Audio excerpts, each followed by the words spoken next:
রোজা আসাতে ছেলেরা দই খাওয়ার জন্য বায়না করছিল। বাজারে গিয়ে দইয়ের দাম শুনে দই কেনার স্বাদটা চলে গেল। যাই হোক, ছেলেদের তো দই খাওয়াতে হবে, তাই 2 লিটার মিল্ক বিটার দুধ ও 10 টাকার টক দই কিনে বাসায় চলে আসলাম। স্বাদ আর সাধ্যের মিল ঘটিয়ে ঘরেই তৈরি করে নিলাম মজাদার দই। এই চমৎকার দইটি কিভাবে তৈরি করলাম চলেন আপনাদের সাথে শেয়ার করি।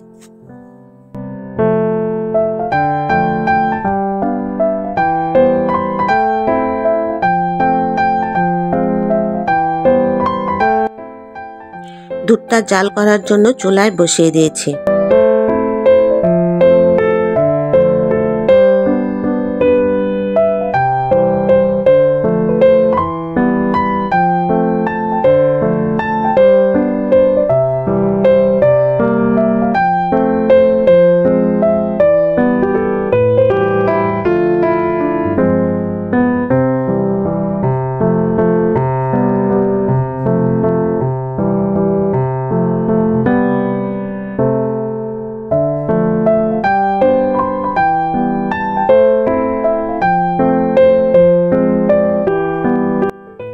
অন্য চুলায় ক্যারামেল তৈরির জন্য হাফ কাপ চিনি ও সামান্য পানি দিয়ে বসিয়ে দিয়েছি।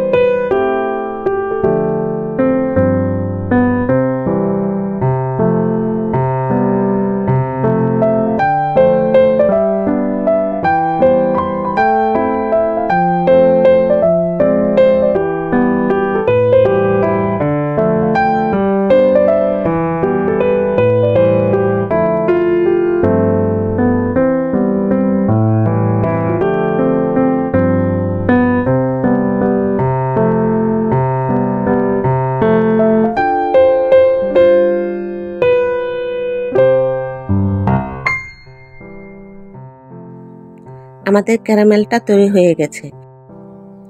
এখন এতে সামান্য দুধ ঢেলে দেব। দুধটা ফুলে উঠবে, এতে ভয় পাওয়ার কিছু নেই। কিছুক্ষণের মধ্যে এটা ঠিক হয়ে যাবে। দুধের সাথে ক্যারামেলটা পুরোপুরি গলে গেলে সেটা দুধের সাথে মিশিয়ে নেব।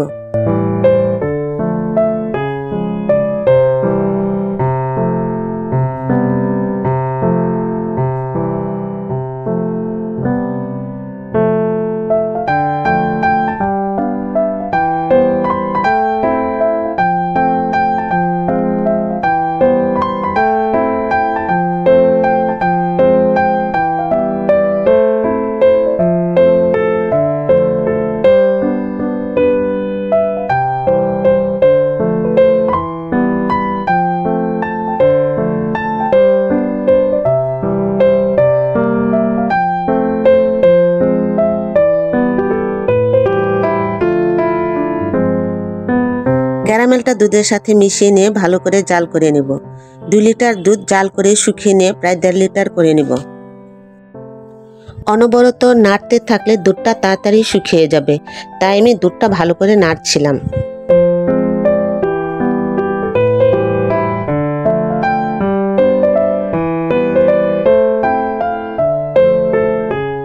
দুধটা শুকিয়ে এমন হয়েছে। এ পর্যায়ে আমি 1 কাপ গুঁড়া দুধ ও হাফ কাপ চিনি মিশিয়ে এতে দিয়ে দেব। এতে দইয়ের স্বাদটা ভালো হবে।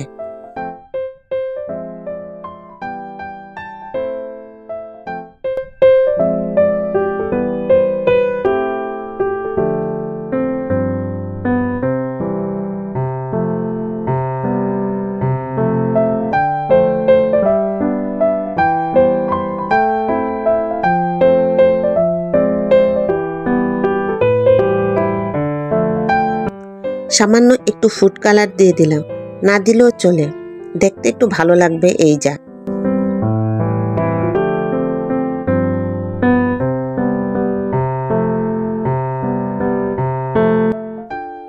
চুলা থেকে নামিয়ে দুধটাকে অনবরত নেড়ে ঠান্ডা করে নিচ্ছিলাম।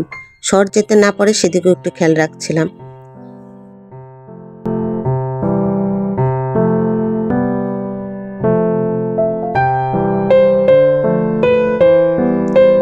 বাজার থেকে কিনে আনা টক দইটা আমি ভালো করে ফেটে নিচ্ছিলাম।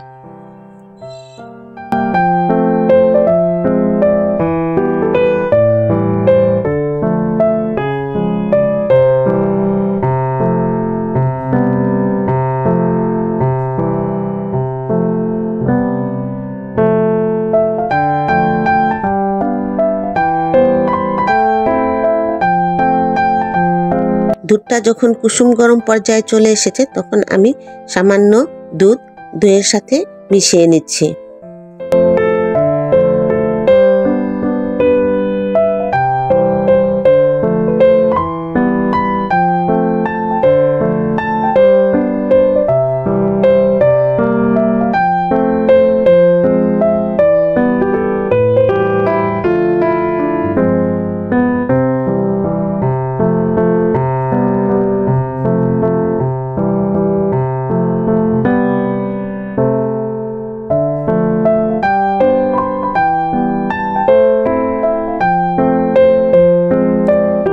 আমি একটা দই মেকার কিনেছিলাম।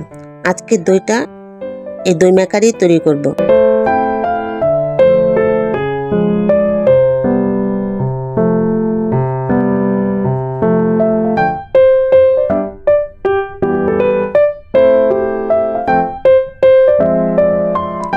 ফেটানো দইটা দই মেকারে ঢেলে দিলাম।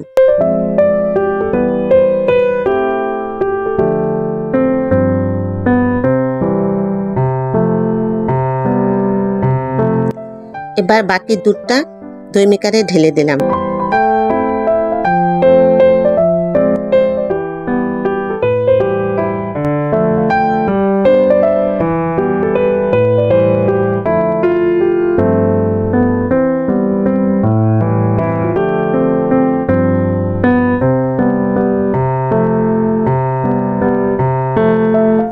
দই মেকারের বাটিটা বসিয়ে ভালো করে সেট করে দিলাম।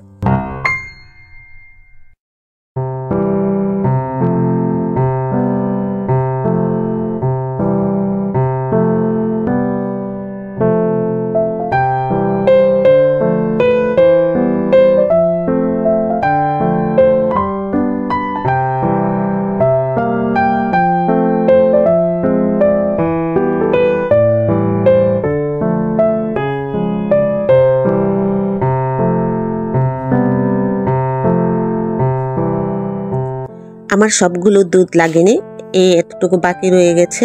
এটা আমি রেখে দেব, আগামীকাল আবার দই পাতবো।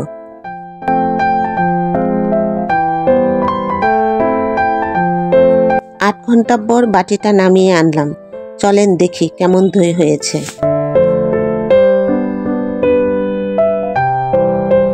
মাশাআল্লাহ, চমৎকারভাবে দইটা বসে গিয়েছে।